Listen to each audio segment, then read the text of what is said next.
안녕하세요, 풀비예요. 내일 쿠키를 엄청 좋아하는 동생이 집에 와서 리프레시할 때 남은 천연 발효종을 이용해서 초콜릿칩 쿠키를 만들어 놓으려고요. 저는 발효종의 양을 조금씩 만들어서 관리하기 때문에 버리는 발효종이 그렇게 많이 없어요. 그래서 이번 주 내내 버리는 발효종을 이 플라스틱 통에 열심히 모아뒀어요. 버리는 발효종도 계속 발효가 진행되기 때문에 신맛이 강해질 수 있어서 냉장고에서 보관을 했습니다.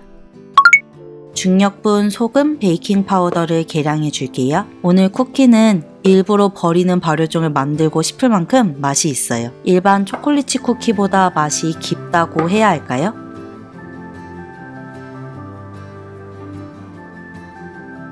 설탕이 많이 들어가는 것 같지만 실제로 만들어서 먹어보면 많이 달지 않아요. 설탕의 양을 조절하면 쿠키의 맛은 물론 식감도 많이 달라질 수 있다는 거 참고해 주세요.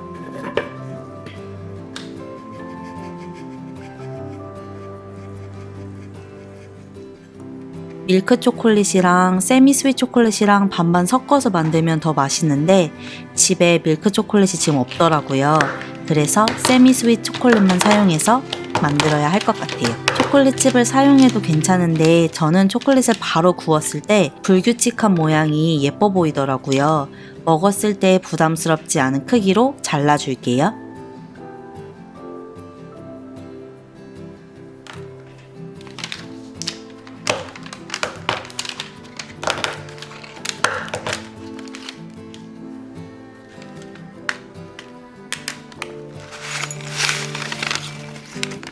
초콜릿을 좋아하는 분들은 양을 늘려주세요. 저는 초콜릿칩 쿠키의 초콜릿보다는 그 도우 부분을 더 좋아해서 살짝 적은 듯이 넣을게요. 발효종은 밀가루와 물을 1대1로 섞어서 만들잖아요. 근데 쿠키를 만들어 보신 분들은 아시겠지만 쿠키에는 물이 들어가지 않죠. 그 이유는 쿠키에 들어가는 계란 흰자가 90% 정도 물로 이루어져 있기 때문이에요. 그래서 발효종에 이미 있는 물을 생각해서 계란 노른자만 사용해 줄게요. 혹시 발효종이 많이 묽지 않아서 반죽이 잘 안 뭉쳐질 경우에는 흰자를 조금 더 넣어주세요. 저는 발효종을 통밀가루와 밀가루를 한 2대8 비율 정도로 섞어서 만들고 있어요. 그래서 발효종 색깔이 살짝 노랗죠. 차가운 버터를 이 정도 크기로 잘라서 설탕을 넣고 큰 덩어리가 없을 때까지 풀어줄게요. 30에서 40초 정도 걸릴 거예요.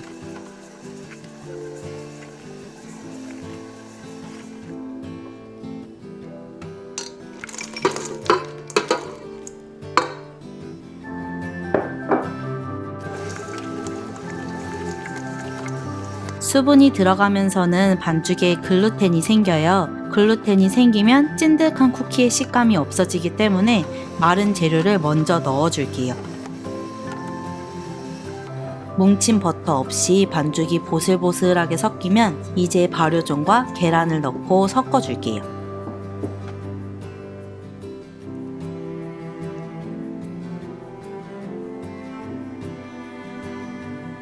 반죽이 하나로 뭉쳐질 때까지 섞어주는데 최대한 짧게 섞어주세요. 저는 15초 정도 걸렸어요.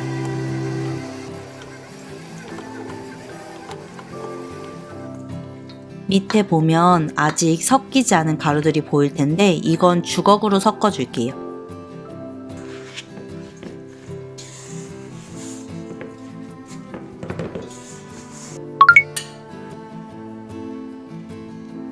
쿠키 스쿱을 사용하거나 50g씩 분할해 줄게요. 그럼 15개에서 16개 정도 나올 거예요.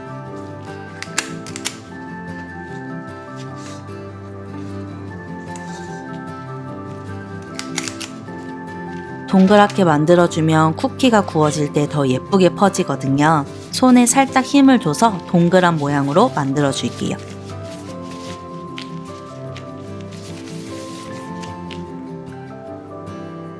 이제 쿠키를 냉장고에서 적어도 2시간 정도 숙성해 줄게요.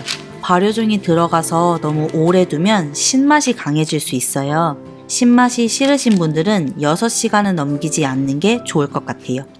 저는 3시간 정도 숙성하고 몇 개만 바로 구워서 제가 먹고 나머지는 냉동실에 얼려 놓았다가 내일 동생이 오는 시간에 맞춰서 구울 거예요. 15분 정도 구워줄게요. 오븐에 따라 차이가 날 수 있는데 너무 오래 구우면 쿠키가 맛이 없어요. 테두리가 살짝 색이 진하게 나기 시작하면 오븐에서 빼주세요. 팬에서 5분 정도 식힌 다음에 모양이 잡히면 식힌망으로 옮겨줄게요. 저는 쿠키 뜨거울 때 먹는 거 더 좋아해요. 초콜릿이 녹아있을 때가 더 맛있는 것 같아요.